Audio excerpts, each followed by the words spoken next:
আসসালামু আলাইকুম প্রিয় দর্শক, আশা করি আপনারা ভালো আছেন। নবম জাতীয় পে স্কেল বাস্তবায়ন করার জন্য সরকার কর্তৃক যে কমিটি গঠন করা হয়েছিল, অলরেডি কমিটি তাদের কার্যক্রম শুরু করেছে।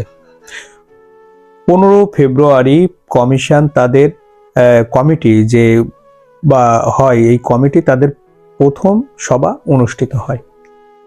এই সভায় বেশ কিছু গুরুত্বপূর্ণ বিষয় নিয়ে আলোচনা করা হয়, যেটা শফিকুল ইসলাম মাসুদ মাননীয় প্রধান উপদেষ্টার প্রেস সচিব উনি জানিয়েছেন গতকাল সংবাদ মাধ্যমে, যে এই কমিটির কার্যক্রম কি এবং এই কমিটি কি কি কাজ করছেন, এরা কতদূর অগ্রগতি হয়েছে এবং কবে নাগাদ এটা বাস্তবায়ন হতে পারে।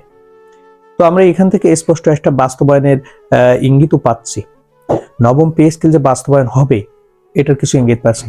আসুন আগে জেনে নেই যে এই কমিটি কাদেরকে নিয়ে গঠিত। এই কমিটি গঠিত কিন্তু মন্ত্রী পরিষদের সাবেক সচিব, অর্থ বিভাগের সিনিয়র সচিব, জনপ্রশাসন বিভাগের সিনিয়র সচিব, স্বাস্থ্য বিভাগের সিনিয়র সচিব, আইন ও বিচার বিভাগের সিনিয়র সচিব, এই সকল সচিবদের নিয়ে এবং হিসাব মহানিয়ন্ত্রকের যিনি দায়িত্বে আছেন ওনাদেরকে নিয়ে এই কমিটি গঠন করা হয়।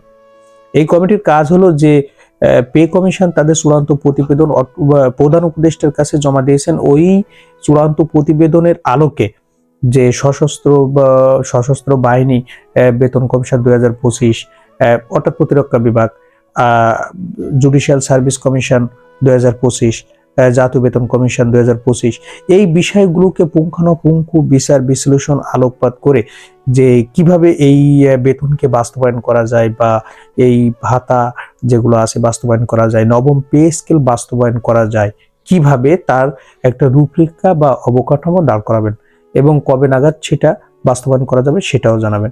গতকালকে মূলত এই বিষয়গুলো নিয়ে আলোচনা করা হয়, যে প্রতিরক্ষা বিভাগ এবং জুডিশিয়াল সার্ভিস বেতন কমিশন 2025, এই দুইটা বিষয় নিয়ে আলোকপাত করা হয় এবং আলোচনা করা হয়। আলোচনা করার এক পর্যায়ে শফিকুল ইসলাম মাসুদ বলেন যে দুইটা বিষয় আলোচনা করা হলেও বর্তমান এই কমিটি তাদের পুরো বেতন কমিশনের কাজ আলোচনা করবেন, অবকাঠামোগত দিকগুলো আলোচনা করবেন, করে বাস্তবায়নের দিক আলোচনা করবেন। করার পরে যে পরবর্তী সরকার আসবেন, যে নতুন সরকার, বাংলাদেশ জাতীয়তাবাদী দল বিএনপির চেয়ারম্যান জনাব তারেক রহমান, উনি হবেন পরবর্তী প্রধানমন্ত্রী। প্রধানমন্ত্রীর হাতে ওইটা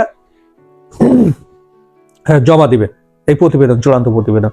অলরেডি অর্থ বিভাগে যারা দায়িত্ব পেতে পারেন বা অর্থ মন্ত্রী যারা হতে পারেন, তাদের কয়েকজনের সাথে মানে সম্ভাব্য তাদের সাথে আলোচনা করা হয়েছে। তারা জানিয়েছেন যে এই প্রতিবেদন, চূড়ান্ত প্রতিবেদন পাওয়ার পরে, তারা সরকার গঠন করার পরে চূড়ান্ত প্রতিবেদন, যে বেতন কমিশনের যে চূড়ান্ত প্রতিবেদন পে স্কেল বাস্তবায়নের জন্য, ওইটা পাওয়ার পরে অবশ্যই এটা বাস্তবায়নের দিকে আমরা ধাবিত হব।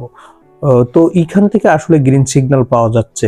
অর্থাৎ যে কমিটিটা গঠন করা হয়েছে, তারা যদি তাদের সততা, নিষ্ঠা এবং খুবই আগ্রহীভাবে খুব দ্রুততার সাথে কাজগুলো করে যান, তাহলে আমরা আশা করছি যে আগামী সরকার গঠন হওয়ার সাথে সাথে, মন্ত্রী পরিষদ বিভাগ গঠন হওয়ার সাথে সাথে, যা মন্ত্রণালয়গুলো দায়িত্বপ্রাপ্ত হওয়ার সাথে সাথে, এই কমিটি যদি তাদের প্রতিবেদন জমা দেন, তাহলে দেখা যাবে কি খুব দ্রুতই তারা কার্যক্রম শুরু করে দিতে পারছে এবং হতে পারে এটা 1 থেকে 2 মাসের ভিতরে গেজেট প্রকাশ।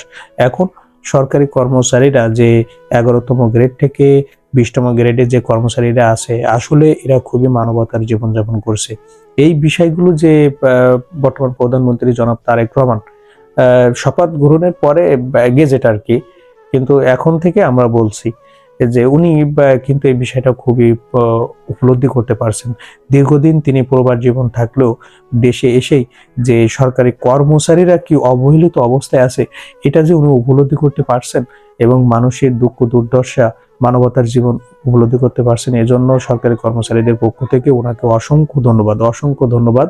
এবং আমি বিশ্বাস করি, আমরা বিশ্বাস করি, সরকারি কর্মচারীরা বিশ্বাস করে, জাতি বিশ্বাস করে, উনি যে প্রতিশ্রুতি দিয়েছেন যে উনি নবম পে স্কেল বাস্তবায়ন করবেন, উনি নবম পে স্কেল বাস্তবায়ন করবেন, এই আশা রেখে আজ এখানে শেষ করছি।